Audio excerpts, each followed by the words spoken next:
వ్రతశాల ఇది నా యేసు నివసించశాల. నాది కూలూరు. నేను చెప్పే సాక్ష్యం ఏమంటే, మా ఎద్దుకి చాలా జ్వరం వచ్చిండే. 3 రోజులు సూదులు వేపిస్తే తక్కువ కాలేదు. ఇంకా 3 రోజులు సూదులు వేపిస్తే 2 రోజులు ప్రార్థన చేసిన ఏడుచుకుంటా. ఏం తండ్రి ఎద్దుకి ఇట్లేదు, మేత తినట్లేదు, మరి ఎట్ట చేయాలని చాలా బాధతో ఉంటే మీ ఇంట్లో కూడా శాంతి సమాధానం లేకుండే.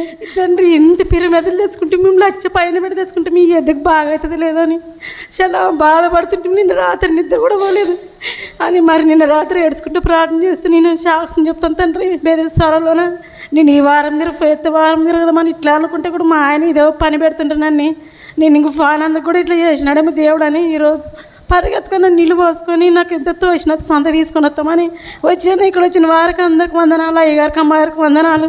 మరి ఇప్పుడు డాక్టర్ వచ్చి కొద్దిగా ఏం పర్లేదని చెప్పినాడు.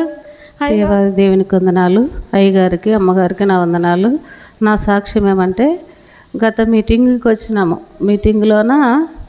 మీటింగ్కి నా కూతురుని తీసుకొని వచ్చినప్పుడు నేను తీర్మానం చేసుకున్నాను, దేవా నా కుమార్తెకి మంచిగా అనిపిస్తే నీ సన్నిధిలో నేను సాక్షిగా నిలబడతానని తీర్మానం చేసుకొని ఉన్నాను. తీర్మానం చేసుకొని ఉంటే ఆదివారం వచ్చినాము.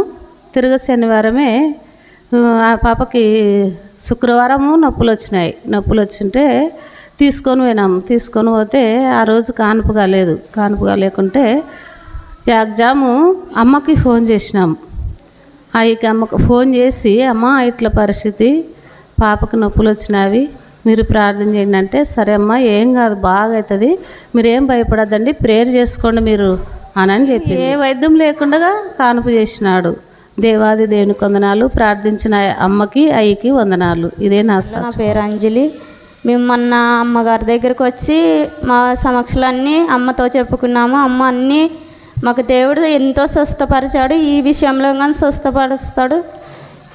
ఇంకో సాక్ష్యం ఏమంటే, మా పిల్లలకి ఇద్దరికి జ్వరం వచ్చింది. మన నెల మేము సాక్ష్యం చెప్పినట్ట పోయాము. దేవా తండ్రి మమ్మల్ని క్షమించు, కుమార్తెని జ్వరం విడిస్తే నేను సాలలో సాక్ష్యం చెప్తాను అనుకున్నాను. ఇదే నా సాక్ష్యం. అయ్యగారికి అమ్మగారికి వందనాలు, ఇక్కడ వచ్చిన వాళ్ళకి వందనాలు.